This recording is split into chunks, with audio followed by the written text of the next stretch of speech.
Kailash Chandra, transcription number 26.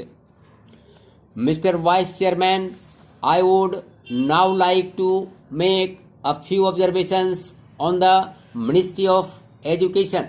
Education is basic to any national regeneration.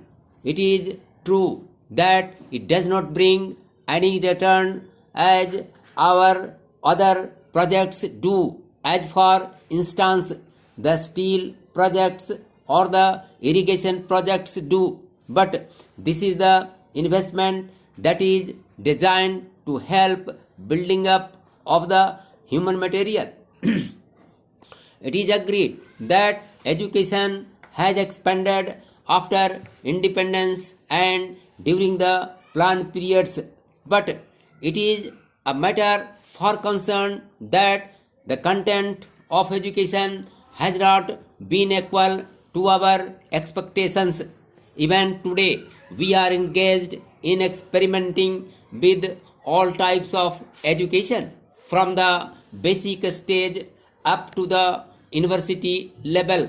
It is not clear, I presume, that the basic pattern of education of which so much was said and written is accepted as a success even today. Where do we stand with regard to the basic pattern?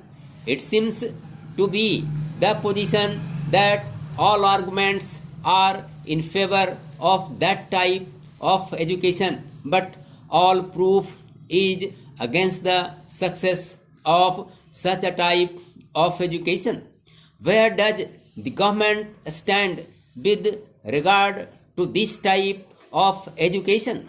We soar by the basic type of education because it was discovered by the father of the nation.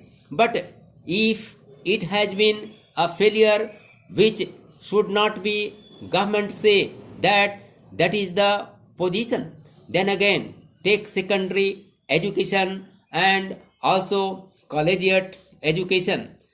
3 years ago, it was said that all universities should have 3-year degree courses, and some universities which were reluctant to accept this reform were more or less compelled to do so, and they accepted it.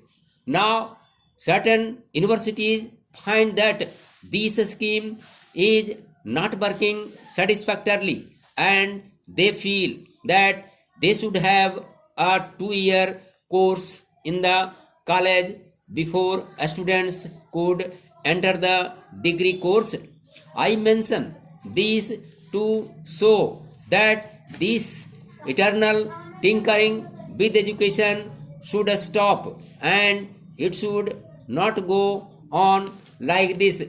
This uncertainty is not only with regard to the main objective of education, the main structure of education from the primary to the collegiate level, but also with regard to the courses of studies, and also with regard to the language or medium of instruction.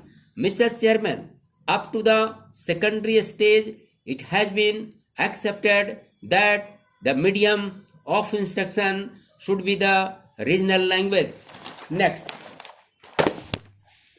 the National Integration Council, however, stated that if universities are to exchange professors, if they have to develop freely, then there should be the common medium of instruction, namely English and Hindi. Now, at the latest National Integration Council meeting, we are told that the medium of instruction in the colleges should also be the regional language ultimately, and if that comes to pass, I ask, how will national integration be achieved?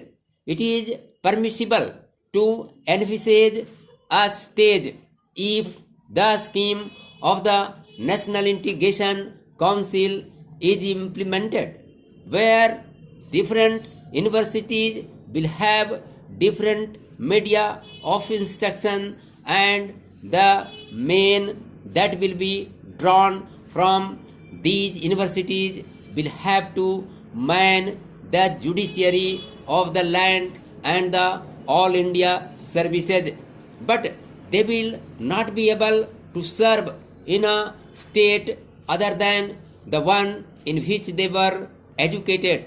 How can integration be achieved? We are working at cross purposes.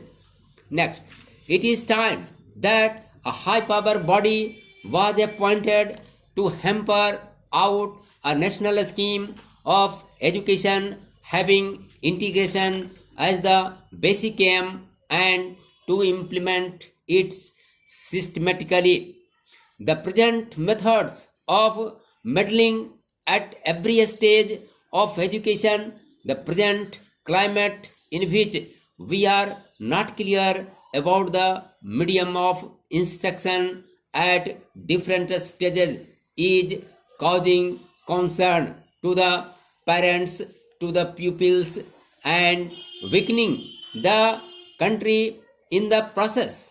This is a major problem of this stage of the development of the country. Next, then, Mr. Vice Chairman, I would pass on to the Ministry of Transport and Communications. According to this ministry, we are to build a system of national highways, provincial or state highways, and and integrated system of communications from the village upwards, but the central government is concerned with the construction of national highways. It is good to have a fine system of national highways. It always serves as a physical link for integrating the nation.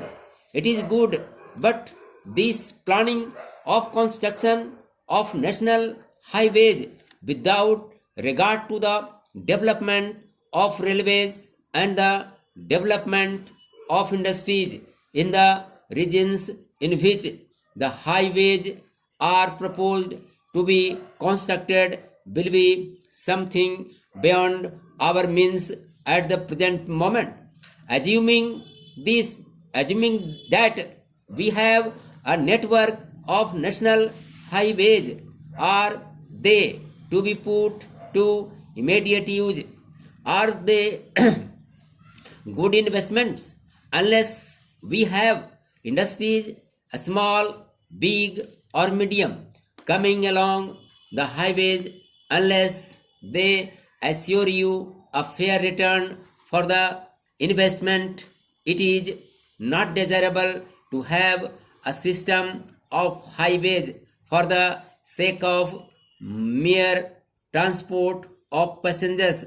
In other words, we should have a scheme of priorities for the national highways so that they can be looked after